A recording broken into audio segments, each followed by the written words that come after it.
नमस्कार, आप देख रहे हैं जनादेश और मैं हूं खुशबू सिंह। खबर शुरू करने से पहले एक नजर आज की हेडलाइंस पर। अशोक गहलोत और पायलट के बीच गुट में मारपीट तक पहुंची नौबत। कांग्रेस की मीटिंग में मुर्दाबाद के नारे, जमकर चले लात घूंसे। जहां गिराया था पहला परमाणु बम जापान के उसी शहर में 66 साल बाद प्रधानमंत्री नरेंद्र मोदी करेंगे जापान का दौरा। 27 दिन और 58 मौत, चारधाम यात्रा में आई मुश्किलें। केदारनाथ में दिल के दौरा पड़ने से कई जाने गई। दिल्ली एनसीआर में चलेंगी तेज हवाएं, आज 15 राज्यों में होगी बारिश। नॉर्थ ईस्ट में टूटेगा भारी बरसात का कहर। कर्नाटक में अब सिद्धार मैया के सामने मंत्रिमंडल का गठन, चुनावी वादों को पूरा करने की चुनौती। 2025 तक पूरा होगा आईजीआई और जेवर एयरपोर्ट को दिल्ली एनसीआर एक्सप्रेसवे से जोड़ने वाली प्रोजेक्ट। नए संसद भवन का उद्घाटन वीर सावरकर जयंती पर प्रधानमंत्री नरेंद्र मोदी 28 मई को इनॉग्रेट करेंगे। 28 महीने में बना बिल्डिंग पुरानी बिल्डिंग से 17,000 स्क्वायर फीट बड़ा है। जंतर मंतर पर रेसलर का धरना, खाफ के अल्टीमेट को बचे 2 दिन। गिरफ्तारी नहीं, ब्रिजभूषण ने पहलवानों के मेडल को 15 रुपए का बताया। ये थे आज के मुख्य समाचार। अब समाचार विस्तार से। अशोक गहलोत और सचिन पायलट के समर्थकों के बीच जमकर लात घूंसे चले, जिसका वीडियो भी सोशल मीडिया पर तेजी से वायरल हो रहा है। जिला कांग्रेस कमेटी द्वारा बुलाई गई बैठक में ग्रामीण इलाके से कांग्रेस कार्यकर्ताओं के पहुंचने पर दोपहर के करीब झड़प हुई। अशोक गहलोत और सचिन पायलट के समर्थकों ने गुरुवार को एआईसीसी सचिन और राजस्थान सह प्रभारी अमृता धवन के दौरे से पहले अजमेर में मारपीट की। पार्टी नेताओं ने कहा कि यह केवल फीडबैक कार्यक्रम था, जहां अमृता धवन पार्टी कार्यकर्ताओं से फीडबैक लेने वाली थी। कांग्रेस सह प्रभारी की पार्टी नेताओं ने 1-to-1 बातचीत होने वाली थी, लेकिन ग्रामीण क्षेत्रों से पार्टी कार्यकर्ताओं के साथ सभा स्थल पे आने की बाद यह समस्या शुरू हुई। पार्टी के पदाधिकारी और अजमेर के ग्रामीण क्षेत्रों के कार्यकर्ता सचिन पायलट के समर्थक हैं। गहलोत खेमे के समर्थकों और पायलट समर्थकों के बीच अब जुबानी जंग शुरू हुई है। इस दौरान बात इतनी बढ़ गई कि 2 पक्षों में मारपीट तक आ गई। ग्रामीण कांग्रेस कार्यकर्ता भीम सिंह की पिटाई कर दी गई। वहीं राज्य की कांग्रेस सचिव महेंद्र सिंह रलावता के साथ मौके पर पहुंचे आईटीडीसी के अध्यक्ष धर्मेंद्र सिंह राठौर ने अब आक्रोशित पार्टी कार्यकर्ताओं को शांत करने की कोशिश की, तो उन्होंने राठौर मुर्दाबाद के नारे लगाए। बाद में पुलिस ने हस्तक्षेप करके आपस में भिड़े गुटों को शांत कराया। प्रधानमंत्री नरेंद्र मोदी आज 6 दिनों के लिए विदेश दौरे पे जा रहे हैं। इन 6 दिनों में PM Modi Japan, Papua New Guinea और ऑस्ट्रेलिया का दौरा करेंगे। पीएम की यात्रा का पहला पड़ाव जापान का हिरोशिमा शहर है।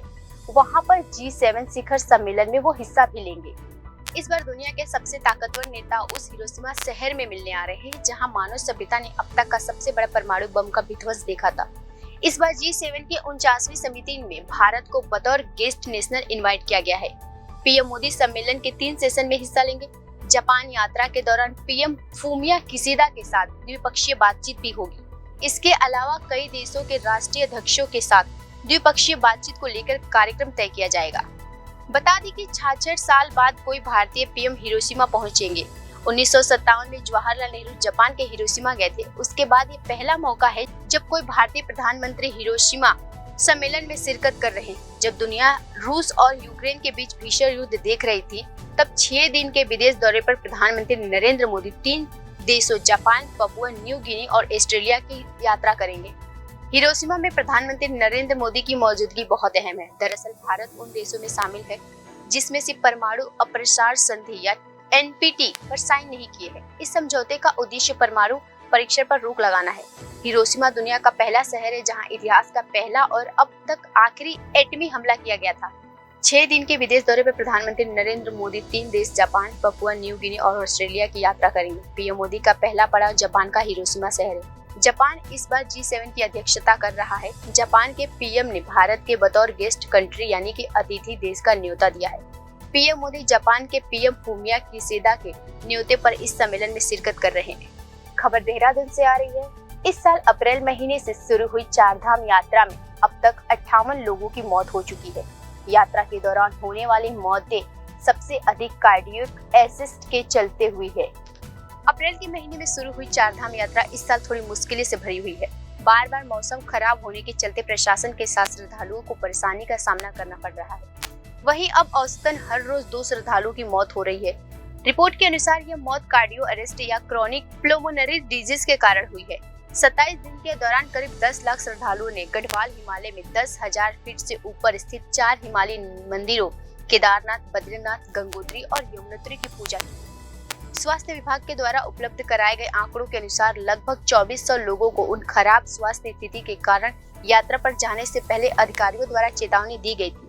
उन लोगों ने एक कागज पर हस्ताक्षर भी किए थे, जिस पर लिखा था कि तीर्थ यात्रा के दौरान अगर उन्हें कोई साथ अनहोनी होती है तो उन्हें स्वयं जिम्मेदार होना पड़ेगा। फेफड़े की समस्या से पीड़ित लगभग 7000 तीर्थ यात्रियों को स्वास्थ्य निगरानी टीम ने उनके स्वास्थ्य स्थिति को ध्यान में रखते हुए पोर्टेबल ऑक्सीजन सिलेंडर दिया। बता दें कि 27 दिनों में 58 मौत दर्ज की गई है। उनमें से ज्यादातर कार्डियक अरेस्ट से संबंधित है, जो केदारनाथ में हुई है। इन तीर्थ यात्रियों के या तो ट्रैक मार्ग पर या होटल में मृत्यु हो गई है। मृतकों में सबसे अधिक महाराष्ट्र, मध्य प्रदेश और गुजरात के थे।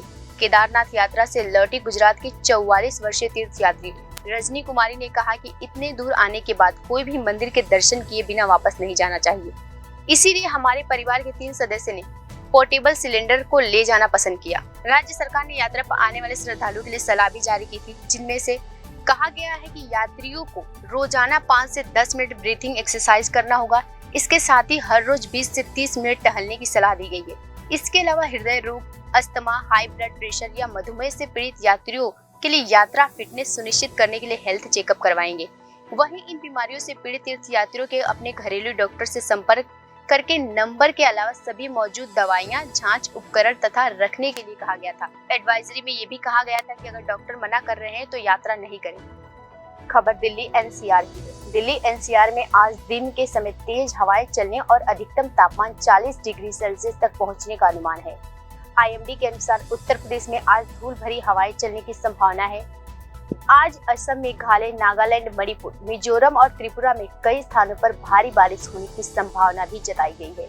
दिल्ली एनसीआर में आज दिन के समय तेज हवाएं चलने का अनुमान है और मौसम सुहाना रहने की उम्मीद है। भारत मौसम विभाग आईएमडी के मुताबिक 19 मई को दिल्ली में अधिकतम तापमान 40 डिग्री सेल्सियस तक पहुंच सकता है। दिल्ली में 18 मई को अधिकतम तापमान 36.5 डिग्री सेल्सियस रिकॉर्ड किया गया है, जो सामान्य से 4 डिग्री सेल्सियस कम रहा। पिछले 24 घंटे में दिल्ली में 10 मिली बारिश रिकॉर्ड की गई है। आईएमडी के मुताबिक उत्तर प्रदेश में मौसम आमतौर पर सूखा रहने की संभावना है और वहीं राज्य में धूल भरी हवाएं चलने की संभावना बताई गई है। आईएमडी के मुताबिक 19 मई को असम, मेघालय, नागालैंड, मणिपुर, मिजोरम और त्रिपुरा में कई स्थानों पर बारिश होने की संभावना बताई गई है। वहीं गंगेय पश्चिम बंगाल के अलग अलग स्थानों पर बिजली और तेज हवाएं यानी कि ये हवाएं 40-50 किलोमीटर प्रति घंटे के चलने के साथ साथ गरज के साथ बारिश होने की संभावना है। उप हिमालयी पश्चिम बंगाल में सिक्किम, उड़ीसा, झारखंड और बिहार में अलग अलग स्थानों पर बिजली और तेज हवाएं के साथ बारिश होने की संभावना बताई गई है। वहीं तटीय आंध्र प्रदेश और यमन, तमिलनाडु, पुडुचेरी और कराईकल और केरल के माहे में कुछ स्थानों पर बिजली के गिरने की संभावना बताई गई है। खबर कर्नाटक से आ रही है। कर्नाटक की मुख्यमंत्री बनने जा रहे कांग्रेस के वरिष्ठ नेता सिद्धारमैया के सामने कई चुनौतियां आने वाली है, जिनमें से मंत्रिमंडल का गठन करना, विभागों का बंटवारा, 5 गारंटी के वादे को पूरा करना प्रमुख काम है। सिद्धारमैया को पार्टी सहयोगी और उप मुख्यमंत्री बनने जा रहे डीके शिव कुमार को भी साथ लेकर चलना होगा। शपथ लेने के बाद सिद्धारमैया के सामने पहली चुनौती यह है कि वह ऐसे मंत्रिमंडल का गठन करने जिसमें समुदायों, क्षेत्रों और गुटों के अलावा नए और पुरानी पीढ़ियों के विधायकों को साधा जा सके। कर्नाटक मंत्रिमंडल में अधिकतम 34 मंत्री हो सकते हैं और ऐसे में कई विधायक मंत्री बनने के इच्छुक हैं। जानकारी के अनुसार 10 मई को हुए विधानसभा चुनाव में सभी प्रमुख समुदायों ने बड़े पैमाने पर पार्टी का समर्थन किया। ऐसे में स्वाभाविक रूप से हर की एक आकांक्षा होगी कि सिद्धारमैया को सभी के साथ लेकर चले। उप मुख्यमंत्री पद के लिए कई दावेदार हैं, लेकिन कांग्रेस के केंद्रीय नेतृत्व ने यह बात स्पष्ट कर दिया है कि शिव कुमार ही उप मुख्यमंत्री बने रहेंगे। इसको लेकर पार्टी के कई वरिष्ठ नेता नाराज हैं।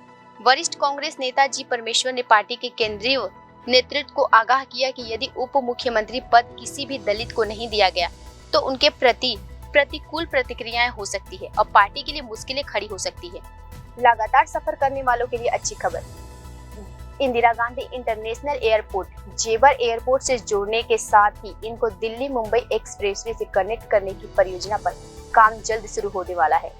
सड़क परिवहन और राजमार्ग केंद्रीय मंत्री नितिन गडकरी ने कहा है कि 3000 करोड़ की लागत से बनी यह सड़क परियोजना 32 किलोमीटर लंबी होगी। इसका काम जून 2025 तक पूरा हो जाएगा। जल्द ही इंदिरा गांधी इंटरनेशनल एयरपोर्ट और जेवर एयरपोर्ट को जोड़ने के साथ इको दिल्ली मुंबई एक्सप्रेसवे से कनेक्ट करने की परियोजना पर काम शुरू होने वाला है। केंद्रीय मंत्री सड़क परिवहन और राजमार्ग नितिन गडकरी ने कहा कि हमारी आने वाली परियोजना में इंदिरा गांधी अंतर्राष्ट्रीय हवाई अड्डे से जेवर हवाई अड्डे को दिल्ली मुंबई एक्सप्रेसवे के बीच कनेक्टिविटी शामिल है। यह सड़क 3000 करोड़ रुपए की लागत से 32 किलोमीटर लंबी होगी। यह प्रोजेक्ट 2025 तक पूरा होगा। दिल्ली एनसीआर में बने रहे देश के पहले एलिवेटेड 8 लेन एक्सप्रेसवे कंट्रोल द्वारका एक्सप्रेसवे का मुआवना करने के बाद नितिन गडकरी ने कहा कि 29.6 किलोमीटर लंबाई का देश का पहला एलिवेटेड 8 लेन expressway control Dwarka expressway 9000 crore रुपए की लागत से बनाया जा रहा है, जिसका निर्माण अप्रैल 2024 में पूरा होगा। हरियाणा में 18.9 किलोमीटर सिंगल पिलर पर 34 मीटर चौड़ा और दिल्ली में 10.1 किलोमीटर लंबाई का यह एक्सप्रेसवे बन रहा है। नितिन गडकरी ने कहा है कि 4 पैकेज में बन रहे द्वारका एक्सप्रेसवे के दिल्ली में 2507 करोड़ रुपए की लागत है। प्रधानमंत्री नरेंद्र मोदी नए संसद भवन का उद्घाटन 28 मई को करेंगे और इसी दिन विनायक दामोदर सावरकर जी का 140वीं जयंती भी है।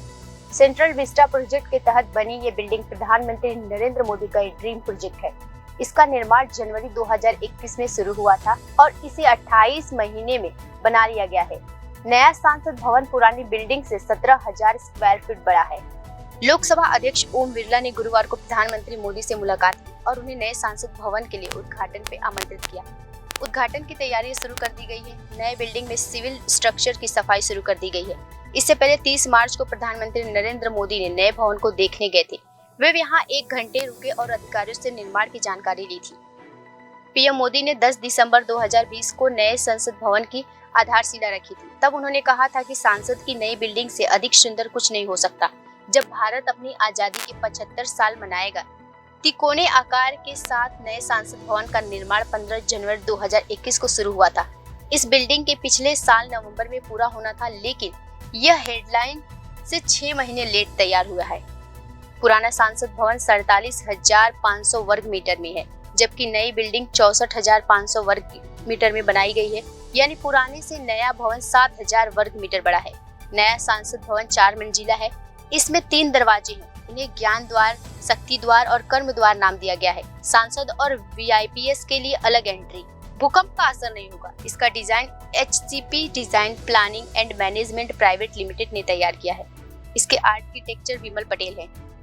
मौजूदा संसद भवन को 96 साल पहले 1927 में बनाया गया था। मार्च 2020 में सरकार ने संसद को बताया था कि पुरानी बिल्डिंग और यूटिलाइज हो चुकी है और खराब भी हो चुकी है। इसके साथ ही लोकसभा सीटों के नए सिरे से परिसीमन के बाद जो सीटें बढ़ेंगी, उनके सांसदों के बैठने के लिए पुरानी बिल्डिंग में पर्याप्त जगह नहीं है। इसी वजह से नई बिल्डिंग बनाई जा रही है। भारतीय कुश्ती संघ के अध्यक्ष बृजभूषण शरण सिंह की गिरफ्तारी के लिए दिल्ली के जंतर मंतर पर बैठे पहलवानों के धरने का आज 27वां दिन है। खापो द्वारा महापंचायत कर सरकार को दिए गए अल्टीमेट के अब सिर्फ 2 ही दिन बचे हैं। अभी तक किसी की गिरफ्तारी नहीं हुई है। 21 मई के बाद इस धरने व आंदोलन को बड़ा रूप दिया जा सकता है। भारतीय कुश्ती संघ के अध्यक्ष बृजभूषण शरण सिंह की गिरफ्तारी के लिए दिल्ली के जंतर मंतर पर बैठे पहलवानों के धरने का आज 27वां दिन है। खाफो द्वारा महापंचायत कर सरकार को दिए गए अल्टीमेट के अब सिर्फ 2 ही दिन बचे हैं। अभी तक किसी की गिरफ्तारी नहीं हुई है। ऐसे में 21 मई के बाद इस धरने व आंदोलन को बड़ा रूप दिया जा सकता है। बृजभूषण ने कहा है कि WFI की कोई भंग नहीं कर सकता। यह गलत न्यूज चल रही है। IOA ने चुनाव करवाने के लिए 3 सदस्यीय कमेटी बनाई गई है। फिलहाल के लिए इतना ही। खबरों में बने रहने के लिए देखते रहिए जनादेश।